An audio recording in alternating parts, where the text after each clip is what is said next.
The bell above the bakery door jingled softly, a small sound swallowed by the hum of the old refrigerator and the rain tapping against the window. I looked up, already rehearsing the apology I'd give for closing early, when I heard a voice, thin, careful, and trembling with practiced courage. "My child hasn't eaten anything, can you share expired bread?" The girl stood just inside the doorway, soaked sleeves clinging to her wrists, eyes fixed on the floor as if looking up might cost her something she couldn't afford to lose. For a moment, the world stalled. Flour dust hung in the air. The smell of yeast and sugar felt heavier than usual. I had been a single dad for 3 years now, ever since the accident, ever since my life split into before and after. My son Noah was waiting at home with his homework spread across the kitchen table, pretending not to be hungry so he wouldn't worry me. The margins of my days were thin, measured in nickels and quiet prayers.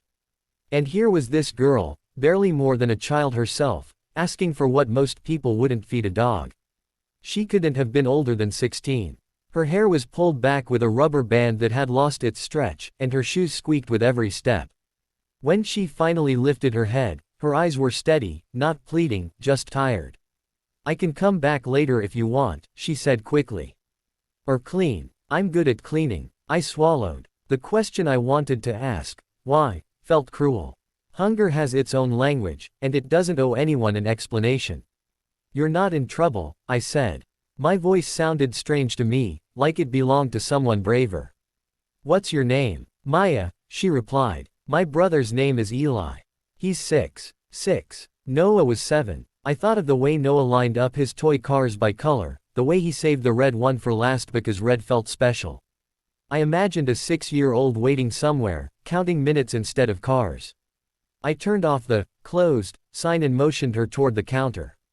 "Sit," I said. "Please." She hesitated, then perched on the edge of a chair like she was afraid it might disappear. I went to the back and opened the rack where yesterday's loaves sat, wrapped and labeled. Expired by the clock, yes. Still warm with effort and care. I brought one out, then stopped. The rules of the world, rent, electricity, the fragile math of survival, argued with me. The rules of being human argued louder. I sliced the loaf, added butter, and without thinking, slipped a small bag of apples into a paper sack.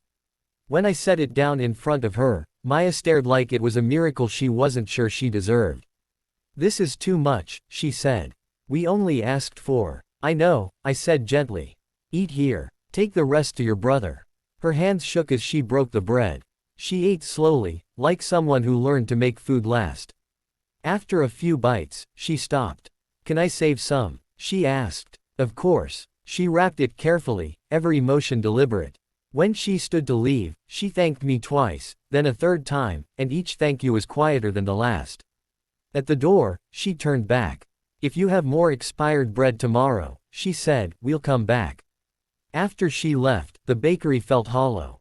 I stood there, staring at the empty chair, and felt something old and heavy loosen in my chest. That night, Noah asked why I was late. I told him about a girl named Maya and her brother. He listened, serious. Then he pushed his red car across the table and said, "You can give her this if you want. I don't need it anymore." The next day, I baked more than usual. I told myself it was for business, but I knew better. Maya came back, rain replaced by dust on her shoes. This time, Eli was with her, a small boy with eyes too big for his face. He clutched her hand like it was an anchor. When I handed him a roll, his smile was a sunrise. He bit into it and laughed, crumbs falling like confetti. Days turned into weeks. Maya started coming earlier, helping wipe counters, sweeping without being asked. She never took more than I offered. Sometimes, when the bakery was slow, she'd tell me about school she missed, about how their mom worked nights and slept through mornings, about how being the oldest meant learning to be invisible. I listened. I learned. One afternoon, a man in a pressed coat came in and frowned at the sight of Maya behind the counter. "Is she working here?" he asked sharply. "She's helping," I said. "You can't have beggars." "She's not a beggar," I interrupted. The words surprised us both. "She's a kid." The man left without buying anything. My hands trembled after, not with fear, but with the knowledge that lines had been drawn and crossed. That night, I worried. About complaints. About consequences. About how easy it is to lose what little you have. The consequences came quietly. A note under the door. A warning. I sat on the floor and held my head in my hands. Then Noah sat beside me and leaned his shoulder into mine. "You did the right thing," he said, as if it were obvious. The next morning, I posted a sign, "Pay what you can bread, no questions asked." I expected trouble. What I got was a line. A woman with a baby. A man with calloused hands. A teenager with a backpack too heavy for her shoulders. Some paid. Some didn't. Some stayed to help. The bakery filled with stories and laughter and the sound of people breathing easier, if only for a moment. Maya flourished in the light of it. She learned to knead dough, to read the oven by smell. Eli did his homework at a corner table, tongue poking out in concentration. One day, Maya brought her mother. She cried when she thanked me, cried like relief can only come out. Months later, a local paper ran a small story. Donations arrived. Volunteers. A retired teacher offered tutoring. A job training program asked if Maya wanted to enroll. She did, with a grin that made my eyes sting. On the last day before her classes started, Maya came in early. She set a small loaf on the counter, misshapen but earnest. "For you," she said. "It's not expired." I laughed, then didn't. We hugged, careful and awkward and real. As she left, Eli waved so hard he nearly fell over.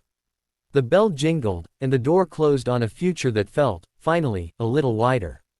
That night, as I locked up, I thought about the question she'd asked on the first day. "Can you share expired bread?" It wasn't really about bread. It was about whether we could see each other in the thin places of life. Whether we could choose kindness when it cost us something.